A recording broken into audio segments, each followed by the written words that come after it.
So just recently, I gained early access to the Dune Awakening beta. This new survival game from Funcom is set to launch on June 10th, 2025. Today, I'll discuss the gameplay, mechanics, and so much more without spoilers, so you can enjoy the details worry-free with no risk of the main story being spoiled. Let's talk about character creation. You'll essentially be greeted by the Reverend Mother that'll sort of guide you in creating your character in the beginning. She'll ask you to step forward. Then from there, you'll be able to customize the way you look. You have options to use preset characters. However, for those that want to get nitty gritty with it, there are specific parts of the body that you can change and edit. For example, you have 5 voice options. Plus, you can adjust your height, arm, and leg thickness. There's also neck length, chest size, and so much more in the first tab.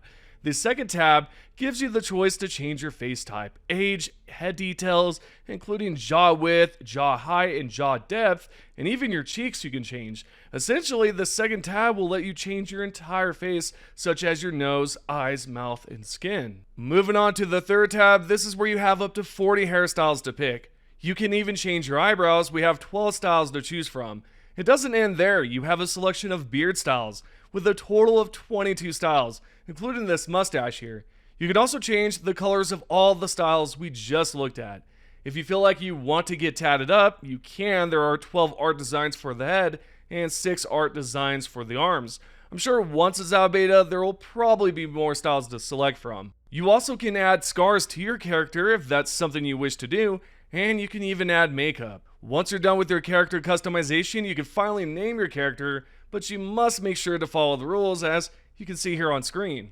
Let's say you have named your character, but now what do? Well, you can choose your character's background, such as their homeworld, with 5 choices to select from.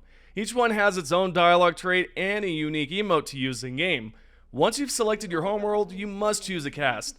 This will also give you another dialogue trait, and each one is completely different, just like before. Now we get to the sweet part, the mentor selection.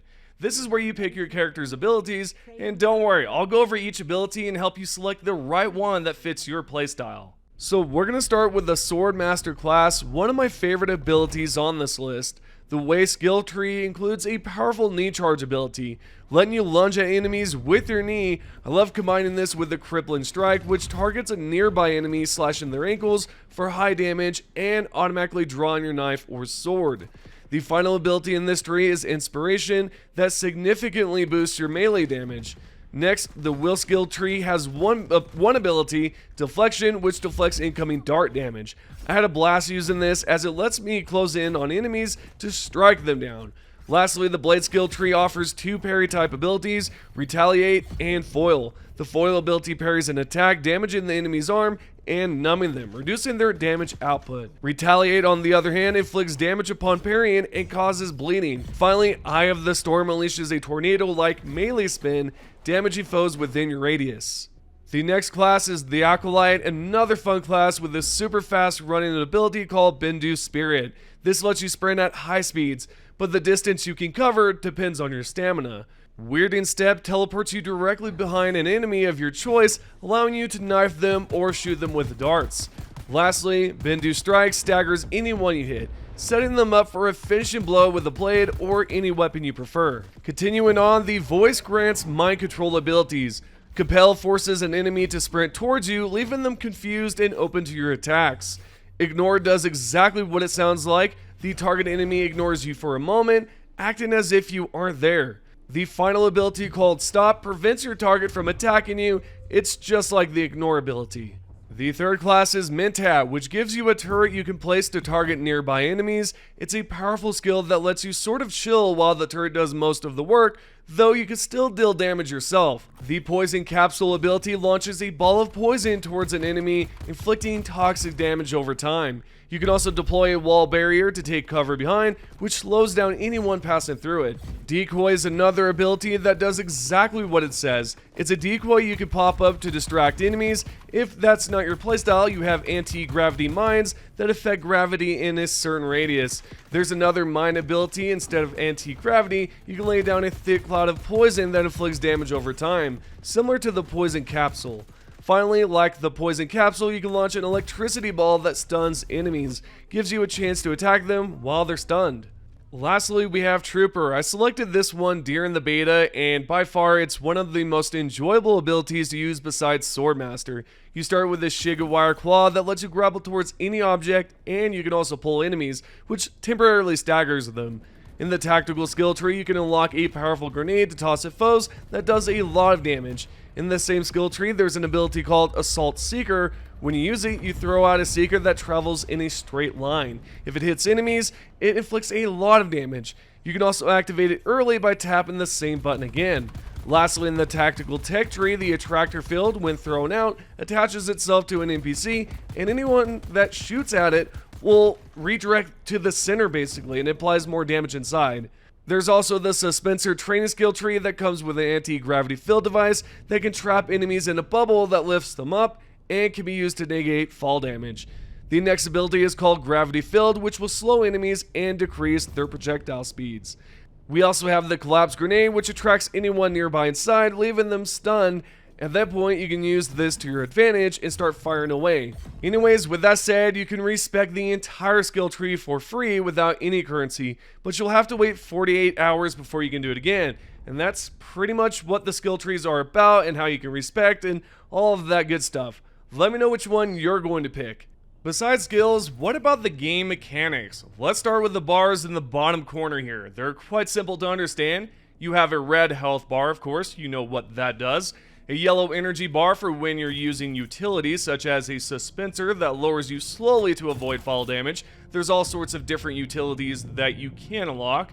A green stamina bar that depletes when you're climbing mountains or buildings, or even when you're running. And finally, a water bar that you'll want to pay close attention to when traveling, because if you don't, it will cause your health bar to shrink and you'll eventually die. We'll get more into that later on. Overall, the most important bars here might seem obvious. The health and water bars. You're going to get shot at and stabbed a lot, so keeping a few heal kits in your inventory is not a bad idea, which can be crafted by collecting plant fibers.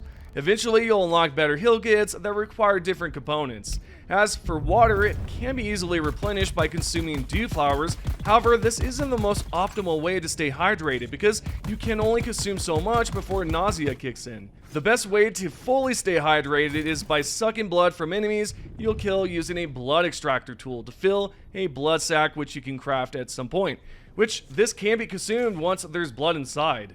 Another option is to use a Dew Reaper on dew flowers, but make sure to have a canister equipped beforehand, otherwise you won't be able to fill it.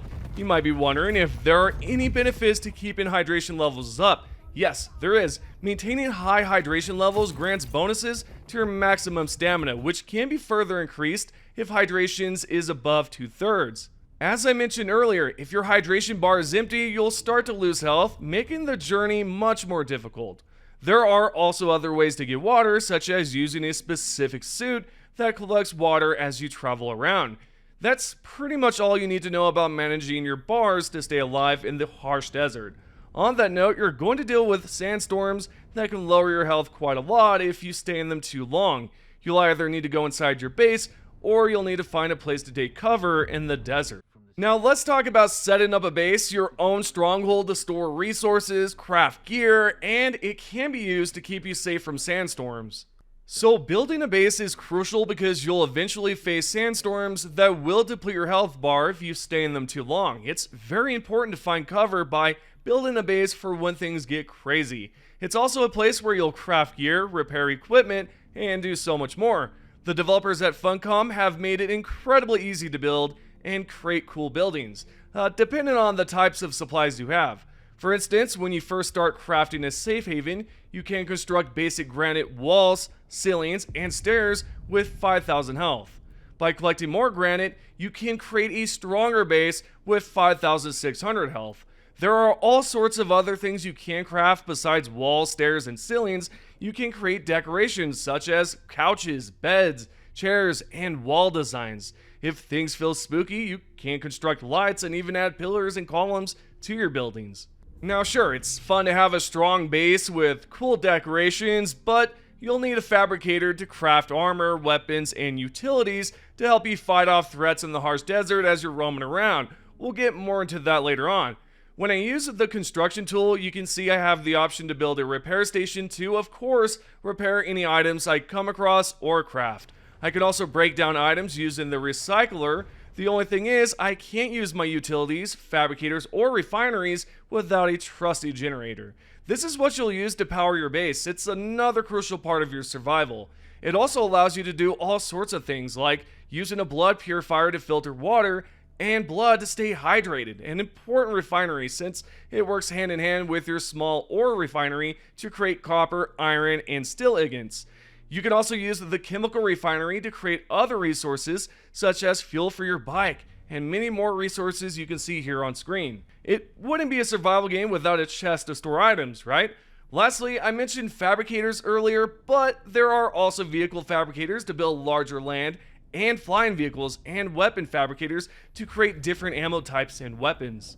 Alrighty, since I've talked about bases, I'd love to briefly show you the base I built. It's a 3-story building with a garage for my sand bike, a room for my chest to store all my supplies, a second level for crafting, and the top floor is a bedroom area with a carpet, a desk, and a chair, and I have a bed in there as well. Design-wise, I have columns and pillars holding it up, but to be fair, you don't need to do that. You can just build it as it is, right? But for design-wise, I threw on some of that stuff.